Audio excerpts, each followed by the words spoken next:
गुरुदेवाय नमः।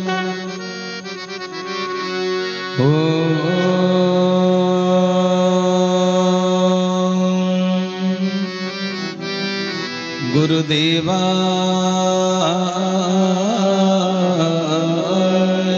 नमः।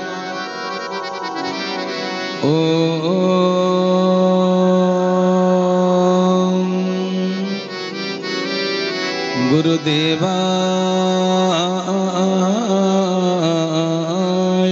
नमः। बोलिए आनंद खबाद हरि हरि बोल। हरि अनंत हरि कथा अनंत भक्त भगवान कथा जीव परमर कथा आत्मा परमात्मार कथा गुरु शिष्य परंपरार कथा सृष्टि और स्रष्टा पुरुष संबंध कथा यही कथा ये गाथा ये अमृत वचन हूँ प्रभु वचन प्रवचन। तेबे आज कार्यक्रम एक विशेष परिवेश परिस्थिति रे आमे समस्त उपनीत होई समस्त एकत्रित होइछे। भाई भौणी माने मन ध्यान दे कथा वस्तु को श्रवण करिवे। संसार रे जदि कहीं जने उत्तम कार्य मनीष आखि के देखा जाए किए भल करिछि किए मंद करिछि। संसार एमिति गोटे ए समाज एमिति तमे भल काम करिथिले भी तुमको ईर्ष्या करुथिबा लोक तुमर केबे प्रशंसा करिवे ना। तुमे मंद करुथिले भी तम द्वारा जदि अन्यर स्वार्थ पूर्ण होउछि तबे से तुमको प्रशंसा करिवे। तेणु भल लोक अनंत ओझांकर गोटे भल नाटक थिला से लिखिथिले भल मनीष खोजा चलीछि आपण माने जानिथिले। तेणु सजन वृंद भल मंदर विचार आमे परिस्थिति अनुसार ईश्वर कोन सृष्टि करूचंती सेइटारु आमे बुझिबा। आमे काहाको भल मंदर सर्टिफिकेट देई परिबा नाही। तबे आज परिवेश परिस्थिति कोन कहूछि जहांको पाई मु ढेंकानाळरु आसीछि तेबे से को भली आत्मा हेइथिबे। तेणु आउ थरे मध्य मु तांको भूरी भूरी प्रणाम ज्ञापन करूछि। भाई भौणी माने जीवन रे जन्म अछि माने मृत्यु अछि। जी आसीछि से मरिब जातस्य हि ध्रुव मृत्यु भगवान कृष्ण गीतारे कहिले।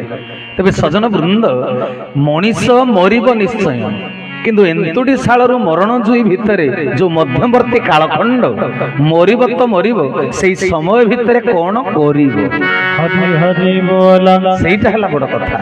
तेणु सजन वृंद मृत्यु अनिर्बार्य जरा व्याधि आज तांको वार्धक्य स्पर्श कला बयस हैला परिणत बयस से देह त्याग कले आमे भी काली चली जीवा हुए तो काली पर्यंत मोर आयुष अछि कि नाही मु कहि परिबे नाही। तेणु सजन वृंद 46 पटल मालिका रे अच्युतानंद गोस्वामी केटे सुंदर पदे कथा कहिले जन्म मरण जरा व्याधि ए अटे संसार प्रसिद्धि दुख जात ना मात्र सार नाही हार प्रतिकार न पाई सत्यर संधान उत्थन हुए प्राण मन किए मु काहू बाइली एक कथा जानी न पारिले श्री गुरु सत्य सनातन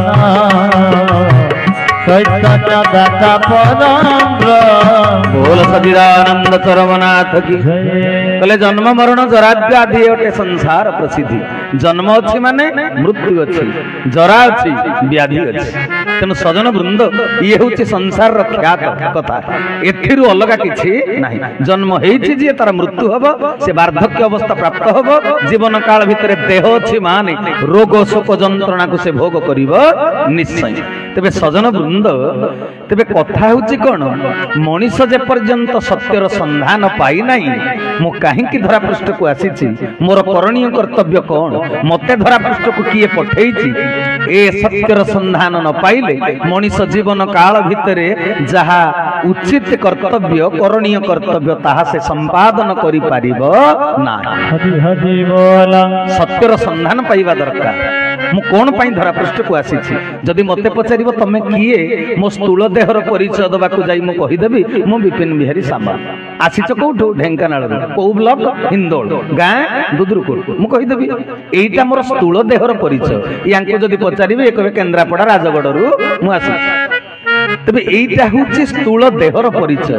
ମତେ କୁହ, ଚାଲିଗଲା କିଏ? ଯାହାଙ୍କ ପାଇଁ ଆଜି ଆମେ ଏକତ୍ରିତ ହେଇଛେ, ରାହସ ବିହାରୀ ବଳ।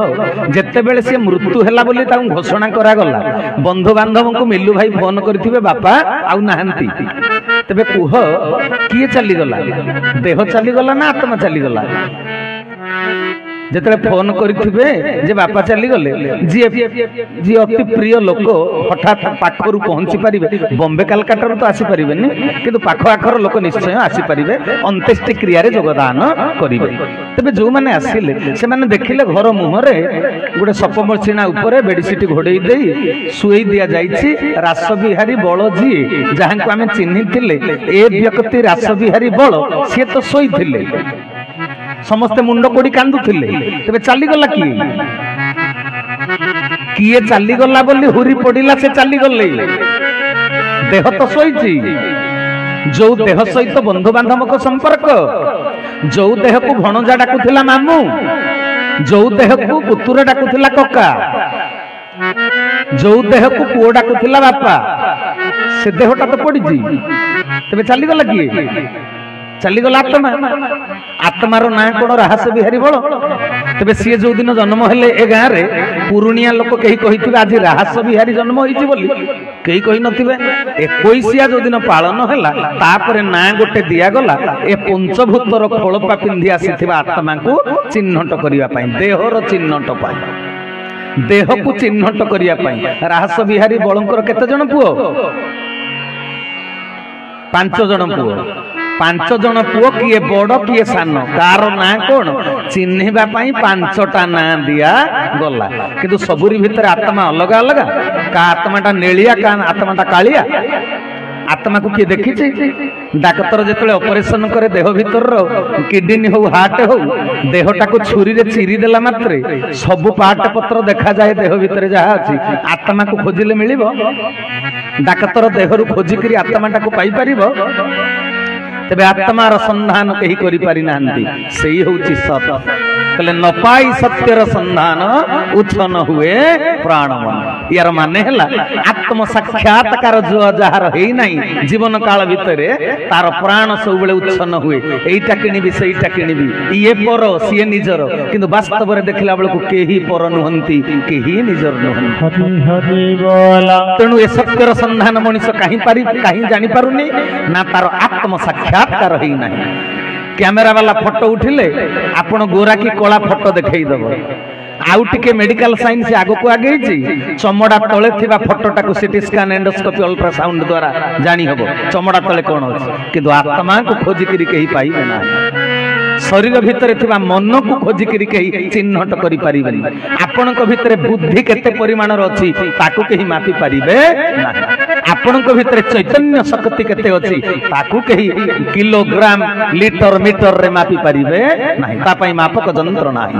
ତେଣୁ ସଜନ ବୃନ୍ଦ, ସେଇ ଆତ୍ମ ସାକ୍ଷାତକାର ପାଇଁ ମଣିଷ ଯେତେବେଳେ ଚେଷ୍ଟା କରେ ନାହିଁ, ନିଜର ପରିଚୟ ବି ସିଏ ପାଇପାରେନି। ତାକୁ ପଚାରିଲେ ସେ କହିପାରିବନି ସେ କିଏ ବୋଲି। ମୁଁ ଦେହ ନୁହେଁ, ମୁଁ ହଉଛି ଆତ୍ମା, ମୁଁ ହଉଛି ପରମାତ୍ମାଙ୍କଠୁ ଆସିଥିବା ଗୋଟେ ଶୁଦ୍ଧ ଆତ୍ମା। ବୁଝିପାରୁଛ ନା କଥା? ଏଇ ହଉଛି ସତ୍ୟ। ମୁଁ ହଉଛି ଈଶ୍ୱର ପ୍ରେରିତ ଏକ ଆତ୍ମା। ତେବେ ଧରାପୃଷ୍ଠକୁ କାହିଁକି ଆସିଛି ନା ଈଶ୍ୱରଙ୍କର ଯାହା ଆଦର୍ଶ ମୋର ତାହା ଆଦର୍ଶ। ତେବେ ଈଶ୍ୱରଙ୍କ ଆଦର୍ଶଟା କଣ? ଈଶ୍ୱର କଣ କରନ୍ତି? ଅନ୍ୟର କ୍ଷତି କରନ୍ତି। ଈଶ୍ୱର ଅନ୍ୟକୁ କଡା କଥାରେ ଗାଳି ଦିଅନ୍ତି। ଈଶ୍ୱର ଅନ୍ୟର ଧନକୁ ଅପହରଣ କରିବାକୁ ଚେଷ୍ଟା କରନ୍ତି। ଈଶ୍ୱର ଅନ୍ୟର ଝିଅ ବାହାଘର ହଉଥିଲା ବେଳେ ମଝିରେ ମୁଣ୍ଡ ପୁରେଇ ଭାଙ୍ଗି ଦିଅନ୍ତି। କଣ କରନ୍ତି ଈଶ୍ୱର? ଈଶ୍ୱର ତ୍ୟାଗ କରନ୍ତି ନା ଭୋଗ କରନ୍ତି? ଈଶ୍ୱରଙ୍କ ଆଦର୍ଶଟା କଣ? ନଈ ନାଳ ପାହାଡ ପର୍ବତ କୀଟ ପତଙ୍ଗ ତରୁତୃଣ ସରୀସୃପ ଯକ୍ଷ ନାଗ କିନ୍ନର ଭୂତ ପ୍ରେତ ପିଶାଚ ଯୋଗିନୀ କାନ୍ତାନୀ ଡାକିନୀ ମାନବ ଦାନବ ଯକ୍ଷ ନାଗ କିନ୍ନର ସବୁ ତିଆରି କରିଛନ୍ତି। ନଈ ନାଳ ପାହାଡ ପର୍ବତ, ଜ୍ଞାନ ବିଜ୍ଞାନ ତଥ୍ୟ ତତ୍ତ୍ୱ, ଋତୁ ଅନୁସାରେ ଫୁଲ ଫଳର ସମ୍ଭାର, ଝରଣାର କୁଳୁ କୁଳୁ ତାନ, କୋଇଲିର କୁହୁ କୁହୁ ସ୍ୱର, ସବୁଜିମା ଭରା ବିଲବଣ, ଲକ୍ଷ ଲକ୍ଷ ତାରା ଗହଣରେ ଚନ୍ଦ୍ରମାର ଜାଜୁଲ୍ୟ ଜ୍ୟୋତି, ଏସବୁ ଈଶ୍ୱରଙ୍କ ସୃଷ୍ଟି। ତେବେ ଈଶ୍ୱର ଏସବୁ ସୃଷ୍ଟି କରିଛନ୍ତି ନିଜ ପାଇଁ ନା ଜଗତ ପାଇଁ? ନିଜ ପାଇଁ ନା ଜଗତ ପାଇଁ? जगतवासी ईश्वर सबू दान करिचंदी तेबे तांको सिए जदि बापा आमे तांको पुओ से परम पिता आमे तांको संतान बापार जदि त्यागवादर आदर्श पुओर कोन होबा दरकार मनीष कोन पई धरा पृष्ठ को आसी छे बुझी परले गोटिए मनीष राहस बिहारी बल रोजगार करिथिबे किंतु दान करिथिबे 5 जन पुओ को खाइबा पीबा पिंधिबा पाठ पढिबा पई पैसा पत्र एहा होची त्यागवादर कथा जने मनीष रोजगार करे परिवार रो 20 जन सेतरे पोषण हुअंती ए होची भगवान कर आदर्श बुझी पारला आउ टिकिए जदि आगो को कथाटा जीव एटा तो पारिवारिक जीवन मनीष आमे केतेटा जीवन बंचिबा पई धरापृष्ठ को आछिसंती जानिचंती व्यक्तिगत जीवन दाम्पत्य जीवन पारिवारिक जीवन सामाजिक जीवन जे चाकरी बाकरी करछि ता पई राष्ट्रीय जीवन जोटा संवैधानिक जीवन आउ गोटे आमे वर्तमान जो जगह रे बसिछे गुरु दरबार रे इष्ट दरबार रे एइटा होछि आध्यात्मिक जीवन तेनु मनीष को एते प्रकार जीवन बंचिबाकू हुए तेनु परिवार पई मनीष बहुत चेष्टा करे जने रोजगार करी अन्य मान को मनीष करे एइटा होछि भगवान कर आदर्श त्याग परम पिता भगवान जगत पई दैचंदी मु जो मानकर बापा हिछि मो पारिवारिक जीवन रे मु से मानक पई किछि त्याग करूछि एइटा हला त्याग आउ जदि आउ टिके ऊपर को उठी जीव गांधी गोपबंधु विवेकानंद मदर टेरेसा को भली तेबे समाज पई देश पई जाति पई आपण कर्तव्य करि परिबे तेनु कथा होछि जन्म बड़ नुहे बड़ होछि कोन कर्म बड़ कौन कर्म आज तांको कर्म पाई तांकर किछि पुण्य कर्म पाई आज एतिकी लोक आमे आज एकाठी हेइछे मते वर्तमान जो जगह आमे बसिछे सतसंगर कोन पाई जानि जे भारतीय संस्कृति को आज मनीष भूली जाईछि जोगीमुनि ऋषि मानकर देश भारत ये कृषि प्रधान देश ये ऋषि प्रधान देश तेबे ये ऋषि प्रधान देश रे कोन करा जाय परमात्मा काठर आत्मा छिन्न होई आसीछि परमात्मा सत तांको ठारु छिन्न होई आसीथिबा आत्मा होचे सत भगवान कृष्ण कहिले ममई मांस जीव लोके जीवभूत सनातन सनातन पुरुषंकर अंश ए जीवात्मा होची मध्य सनातन तेन सजन वृंद सत कोन चाहे कौन चाहे सत आपण पिंड देला बेले आत्मा कौन निये जो भात डाली तरकारी पिंड देले ताकू सी खाए ताकू सी खांती नहीं तबे कहा को खांती तबे जदी भात डाली तरकारी को पिंड देला बेले आत्मा खाइथिबो तबे सीता जो बाली पिंड देले बाली खाइथिबे दशरथ हिंदू संस्कृति को छाड़ी देले अन्य संस्कृति रो लोक माने फटा टापरा करंती सेइति पई कले हिंदू लोक गुडा को एडे मूर्ख जे ये सीता दउचंती दशरथ को जंगल वनवास काल रे बाली पिंड अरे बाली खांतिनी कि भात डाली तरकारी खांतिनी सुध आत्मा देहरु बाहरी गला परे कले श्रद्धा निवेदनात इति श्राद्ध जहा श्रद्धा पूर्वक निवेदन करा जाए ताहा श्राद्ध तेबे भात डाली तरकारीटा जो भावरे पिंड बढ़ाए से श्रद्धा को ग्रहण करंती पितृपुरुष तेनु सीता केते श्रद्धा रे बाली पिंड बाढ़ी देले से श्रद्धा को ग्रहण कले दशरथ बुझी पल्ले ना कथा तेबे मन ध्यान दे कथा को श्रवण करिवे तेबे आत्मा ग्रहण करे कोन ना श्रद्धा सेइति पई परा दुर्योधन 56 प्रकार आइटम करी रखिथिला किंतु भगवान कृष्ण मात्र साग भात खाइबा को गले विदुर घर को कोन मा विदुर घर को जाइथिले तबे काहे कि विदुर घर को गले दुर्योधन तो 56 प्रकार आइटम करिथिला राजोचित व्यवहार दे भगवान कृष्ण को खाइबा को देई थांदा का भागवत कहिले परम शास्त्र भागवत श्रद्धा न थाई अंतर्गते आहामु भुंजीली के मंते श्री गुरु सत्य सनातन दाता बोल सचिदानंद चरमनाथ की कले श्रद्धा न थाई अंतर्गते ताहा मु भुंजीबी केमंते श्रद्धा पूर्वक जहा दिया जाए ताकू अंतरात्मा ग्रहण करे बुझी पारला नले खाइबा को बाडी देले पेट पुरी जीवो तम मुह को देखिले जदी श्रद्धा नथिबो मोर उपलब्धि हला पेट पुरीले भी मन पुरीबो ना तेणु सजन वृंद मन ध्यान दे कथा को श्रवण करिवे। आज आमे समस्ते राहस बिहारी बलंक प्रति श्रद्धा उपस्थापन करिबा पई आज एकत्रित हेइछन्ति। तबे हां प्रभु मते पचारुथिला हमर किए दीपक भाई महोदय जे ए जो कार्यक्रम आज करा गला ए सबुरे लाभ कौन होउछ।